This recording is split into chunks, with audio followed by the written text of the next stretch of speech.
Is this rosewood set one that can go in here? Yes. Okay, let's put that rosewood set in because I'd like to see, I'd like to be able to show our viewers what rosewood looks like when it bends. Now rosewood's the easiest wood to bend. Sometimes. Sometimes. Sometimes. When is it not? Higher grades. Like Okay. 900, well, more oily, Oh, okay. oily Okay. grade of a rosewood. What do you think is the hardest to bend? I'd say curly maple. Curly maple. Curly Okay. maple. I think the nicest to bend is Brazilian rosewood, though. I like bending Brazilian rosewood. Yeah. Very nice. It's nice to have the confidence that you're going to be able to successfully do it with these when you have those Brazilian rosewood sets that you know are irreplaceable. Especially the PSs, you know, you got a one-time deal with those, and Yeah. knowing that I just have to put it in there and rely on the machine, it's a lot easier for me.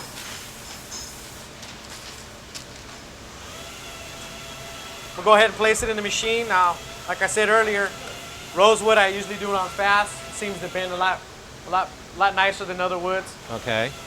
So some of the characteristics of woods, for example, rosewood tends to bend and not spring back a lot. Yes. In fact, sometimes it'll even come in more much, yeah. after you take it off a bender.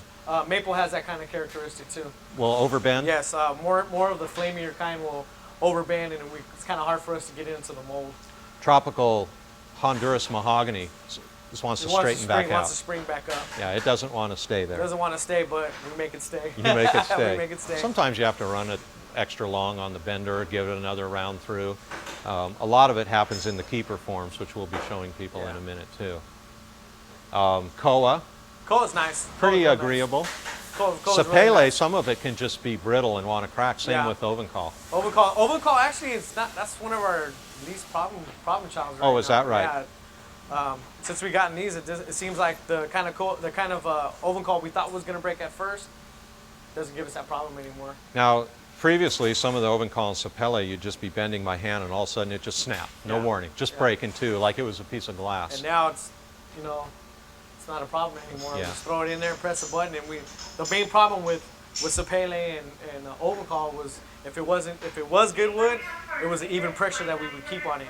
Now that we have even pressure on the machines here, it's kind of a no-brainer now. You talk about even pressure, and what that pressure is that these pistons are pulling so tight on this that as it rolls up, it's pushing really hard there. In other words, if this were just loose and we were rolling it around these edges, it wouldn't be putting pressure on the very spot that it's bending. Yeah, it'll buckle. But since we're pulling with 300 pounds of pressure and this is tight like a guitar string, when it bends, it only allows it to, this wants to stay perfectly straight, and it's only overcome by the curve. Exactly. And that's what actually is doing the trick. And the thing is just human hands, and you can see I'm not 350 pounds of pressure, so there's no way possible. You're pushing down on the wood, and it's easy to get ahead. Yeah. Where instead of pulling on it and then rolling it around, that's the action that the machine does. Exactly. So now these are ready to come out. So let me show you. I can go ahead and take this out.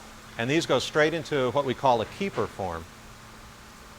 You can see here that the side is actually overbent. It's a lot more of exaggerated shape than the guitar itself. And the reason, you can see how the side is relaxing as it comes out.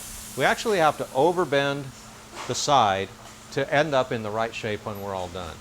So once that's done, Gilbert pulls this thing off. I'll go ahead and take it out. I'll take it out of the paper so everybody can see.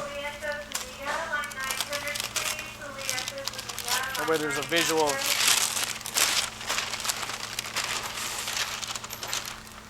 This is fresh out of the bender. And it's hot. And it's hot. Whew. It's hot. It's hot like a loaf of bread that just came out of the oven. Yeah.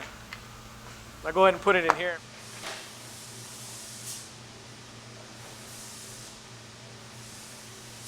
So we're holding these in that exaggerated shape. Exactly. And we basically have 5 points of pressure. And the side really wants to stay in the bend that it is. Yeah. You've got a jumbo dreadnought, grand auditorium, and grand concert going here.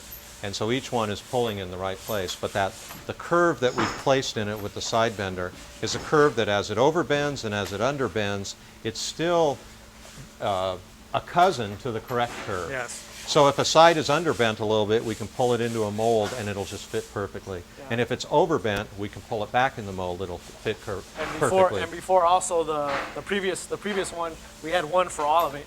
Yes. So some of the jumbos are a lot bigger than the Grand Concert. So the pressure that it would put on the guitar wasn't as consistent, where now I have a specific bender for a GC, a Dreadnought, a Jumbo, and a GA now. Now what we like is that these maple sides are so clean. Without the paper, if we weren't using the paper, this would be getting bent on a bender that rosewood had been bent on previously. Oh yeah, it would have been and dirty. so this side comes out of a bender typically with a lot of rosewood oil, dirt, and you've got to sand it and scrape it off by encasing everything in paper. Now we're ready to bend this one, so let's go ahead and do that, and then we'll be able to see. So we'll demonstrate the oiliness of rosewood. Yeah, exactly.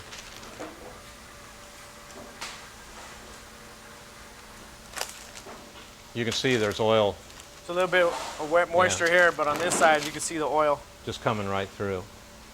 We'll go ahead and put it in there, and then we'll really be able to see a real good view of the oils on it.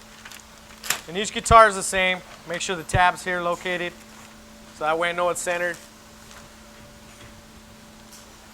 Now tell me about the production capacities. Let's go ahead and let this go while we talk. Let's say you're coming in the morning. You have, what, 75 guitars a day you need to bend? Yeah. So you start at what? You come in here and get your stuff warmed up. How's it work? I start at 7. I'm done by 10:30. And I'm doing all 70. We're doing all 75. So in 3.5 hours, you can bend 75 sets of guitars. Yeah. How many of those in a day, 75 sets, will end up breaking? Well, before, they had a couple here and there. Now it's a rarity. You get maybe 1 or 2 in a week.